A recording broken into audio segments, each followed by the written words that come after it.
Oh, happy Friday, everybody. What did they say? Thank God it's Friday. Um, Man, I'm gonna do a quick one today. Today is Friday, so we're doing real estate don'ts. What not to do. This one's real close to home. I'm dealing with it in real time. It's an ongoing challenge. I think it's gonna be something that is an ongoing challenge for anybody in business as long as you're in business. But this one is real estate don'ts.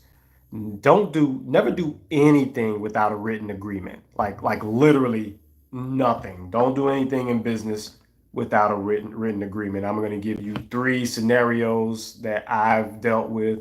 One I'm going through in real time, and some that were recent on deals that I worked on, where written agreements were a challenge, and they could be a challenge for different reasons. But whether you're negotiating with a seller, a partner, working with a contractor, a verbal agreement is not protection. It's actually a setup. And I know people talk about handshake deals, I looked you in the eye, all of those good things, but none of that stuff stands up in court, honestly. A written agreement is really what you need. So I'm gonna break down, those stories for you guys so you have some examples of how it can go left field if you don't have a written agreement. And these are real stories, so you can learn from my mistakes. Hopefully, take what I say to heart and implement it in what you do in your activities, whether you're doing real estate, just any type of business, anything like that. It'll save you a lot of money, save you a lot of hassle. Deals get super emotional, memories get very selective, and documentation never lies. So that's why you want to always have written agreements. So the first story I'll tell you about is it was an acquisition deal. I was actually acquiring a portfolio from an investor that was selling their portfolio. So there were multiple properties in the portfolio. There was, I want to say, four or five properties. And we had been working together for a while. We had a pretty decent relationship.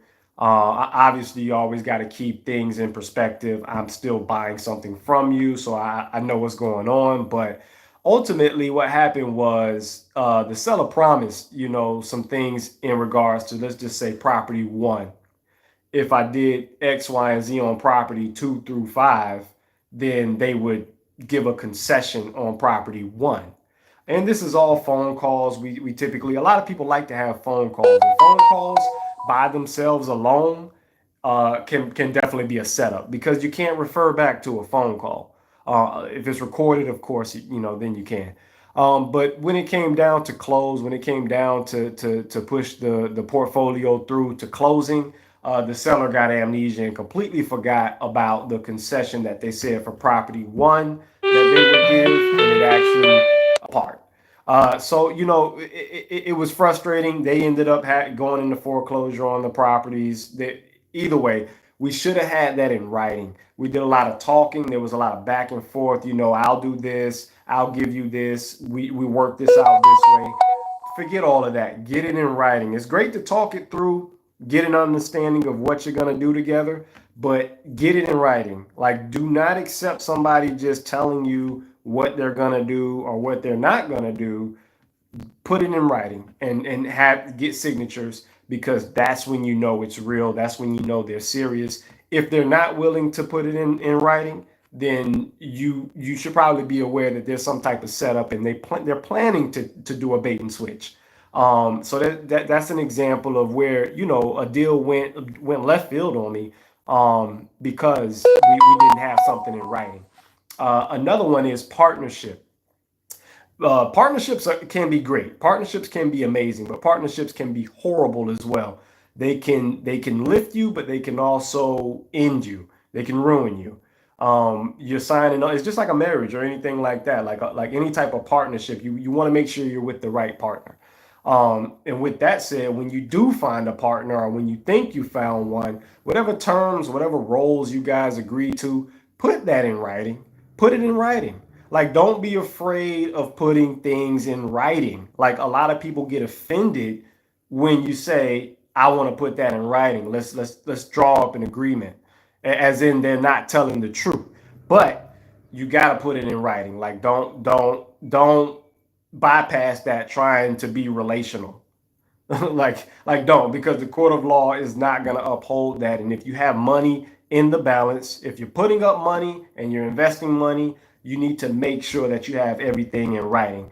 Partners will sometimes try to also beat you with the agreement in terms of how they write it. So just make sure all of the terms that you agree to with the partner, how much they're going to invest, or what they're going to invest if it's not money, what they're gonna do, the roles, and same thing for yourself. Put it in black and white. I'm really, like, I implore you to put it in writing, because I don't know how much wealth has been erased from transactions because things weren't put in writing and left up to argument, arbitration, court, what have you. And if you don't have your resources and your references in place, it will get dismissed.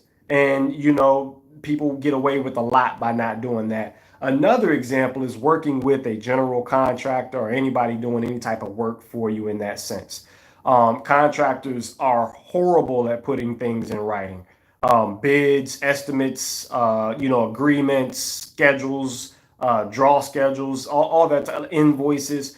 They're horrible with that. A lot of them put their budgets, they write them on paper still and hand it to you, or what have you. So you really just want to put these things in black and white in some way that can be shared with others. You can take a picture of the handwriting if you want to, but you really need it to be in the most professional manner as possible, so that everybody understands the expectations on all sides, and everybody understands what's going on. There's no confusion. The problem with just verbally expressing things is that perspectives change, opinions change, moods change. So they might have been generous that day, and you need to get it in writing while they were generous. Or they may have been protective that day, and maybe for good reason. But to be fair, put that in writing as well. Get everything in writing, all the terms outlined, so that there's no confusion. Nobody can circumvent, you know, uh, your opportunity, possibly take it from you, anything like that. So it's just very important to get things in writing. Otherwise, you're setting yourself up to be taken. And the blowback that you get from asking to have something put in writing, take that as a sign that maybe that isn't who you want to work with, because they probably have an issue honoring their word, in the situation. So when somebody says, hey, let's just talk it through, let's talk about it, that's fine as a first step. But just know that we're going to need to recap this in an email, and ultimately with an agreement or some type of MOU, which is a memorandum of understanding. I mean, it could be as simple as just a Word document where we write these things down and we both sign them. I mean, that's technically an agreement, but it doesn't have to be created by an attorney, at least initially, depending on how complex your deal is. But ultimately, just make sure that you get everything in writing. I'm telling you, you will save yourself a lot of headache. It may seem like you're pushing people away, you're not being relational, because we should be able just to shake hands, and that's how it goes. But as we know, that's just not how things work. You always want to get stuff in writing, and think about it like this: anything you do with the government, which is the largest purchaser of products and services in existence, there's a process where they have you sign paperwork all along the way, all these disclaimers, all these warranties, all these, whatever you got to sign. There's a reason for that. So operate like the government. You live in their government, in their civilization, in their structure. Operate like them. Everything that gets done needs to have paperwork attached to it. And just think about it like this as well: how are you going to refer to this a year, 2 years, 3 years down the line if you don't have it in writing?